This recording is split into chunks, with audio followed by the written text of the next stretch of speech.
Hi hello నమస్తే welcome to పూరా local. సీజన్తో సంబంధం లేకుండా ఈదురుగాలు వీస్తాయి. అప్పుడప్పుడు మనకి ఎండాకాలంలో కూడా వర్షాలు కురుస్తాయి. అలాగే చలికాలంలో కూడా వర్షాలు కురుస్తాయి. కానీ వానాకాలం ముందే చెట్లు ఎందుకు విరిగిపడతాయి? దీని గురించి తెలుసుకుందాం. ఇప్పుడు చెట్లు ఎక్కువగా వానాకాలం ముందు విరిగిపడుతుంటాయి. ఎందుకంటే భారీ వర్షాలు కురుస్తాయి. అలానే ఈదురుగాలు వీస్తాయి. దీని వలన కూలిపోతాయి అనుకుంటున్నారు. ఇది కూడా ఒక కారణమే. అసలు మెయిన్ రీజన్ ఏంటి? అసలు కారణం ఏంటి? మనం తెలుసుకుందాం. అసలు ఎందుకు చెట్లు ఈ టైంలో కూలుతాయి? అదే మరి ఎండాకాలంలో ఎందుకు కూలవు? చలికాలంలో కూడా ఎందుకు కూలవు? అప్పుడు కూడా ఈదురుగాలు వస్తుంటాయి. ఇప్పుడే ఎందుకు కూలుతాయంటే ఎండాకాలం తర్వాత వర్షాకాలం స్టార్ట్ అవుతుంది కాబట్టి ఈ ఎండలకి కింద నీటి శాతం, తేమ శాతం చాలా తగ్గుతుంది. అప్పుడు వేర్లలో బలం తగ్గిపోతుంది. సో భూమి గట్టిగా అవుతుంది. అప్పుడు చెట్టుకి బలం ఉండదు. సో ఏందంటే వానాకాలం స్టార్ట్ అయిన వెంటనే అది ఆ గాలికి దాని బలం తట్టుకోలేక, గాలి బలం తట్టుకోలేక అటు ఇటు ఊగుతుంది. సో తొందరగా కూలే అవకాశం ఉంటుంది.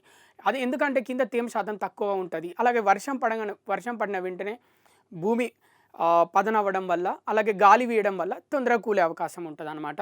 అందుకే ఈ టైంలో ఎక్కువ చెట్లు కూలుతుంటాయి.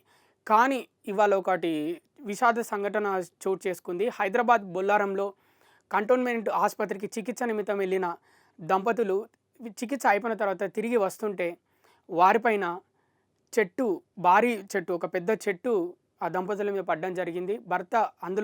వాళ్ళ భర్త అక్కడికక్కడే మృతి చెందాడు.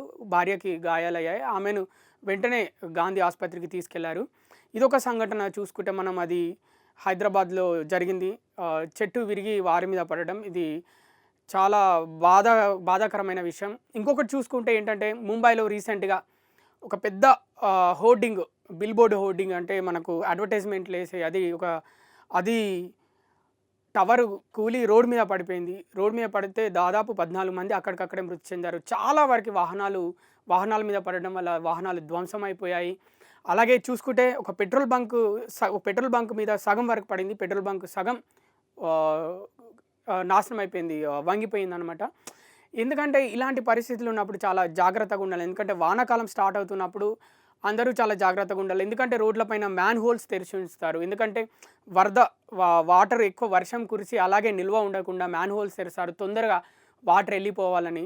ఎందుకంటే వాటర్ వెళ్ళిపోవాలని తెరుస్తారు. కానీ మనం ఏంటంటే మనకున్న వర్క్ నిమిత్తం, మనకున్న పని నిమిత్తం మనం బయటికి వెళ్ళి తొందరగా వెళ్ళాలనే ఆశతోటి మనం వెళ్తుంటాం. కానీ దారిలో ఎప్పుడు ఏ ప్రమాదం పొంచి ఉంటుందో ఎవరికి తెలీదు. మన ప్రాణం ఎప్పుడు పోతుందో మనకు తెలియని పరిస్థితి ఇప్పుడున్న ప్రపంచంలో మనం చూస్తున్నాము.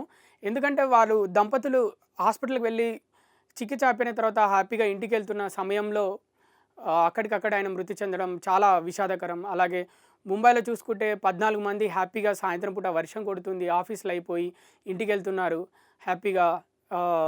అప్పటికప్పుడు ఈదురుగాలతోటి భారీ వర్షం కురవడం వల్ల అక్కడికక్కడే ఒక 14 మంది చచ్చిపోయారు. ఇంకా చాలామందికి గాయాలయ్యాయి, చాలా వాహనాలు ధ్వంసమయ్యాయి. ఫుట్పాత్ మీద, రోడ్ మీద ఉంటే ఈదురుగాలు వచ్చినప్పుడు, వర్షం కురిసినప్పుడు ఏ చెట్టు ఎటు నుంచి కూలిపోతుందో, ఏ రోడ్డింగ్ వచ్చి మీద పడిపోతుందో అన్న పరిస్థితి ప్రస్తుతం చూస్తున్నాము. కాబట్టి అందరూ తగిన జాగ్రత్తలు తీసుకోవాలి.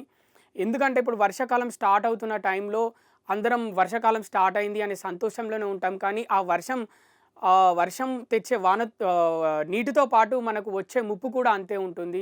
ఎందుకంటే అది వరద రూపంలో కావచ్చు, మ్యాన్ హోల్ రూపంలో కావచ్చు, మనకి కరెంట్ షాక్ రూపంలో కావచ్చు, లేకపోతే హోర్డింగ్స్ విరిగి పడిపోవడం కావచ్చు, చెట్లు విరిగి పడిపోవడం కావచ్చు. ఇదంతా ప్రకృతి వైపరీత్యాలు అంటారు దీన్ని. ఎందుకంటే ప్రకృతి వైపరీత్యం అనేది ఏంటంటే తన పని వచ్చి ఇలా మడతెట్టేసి తీసుకొని వెళ్ళిపోతుంది మనల్ని. ఇక హోర్డింగ్స్ గురించి మాట్లాడుకుందాం.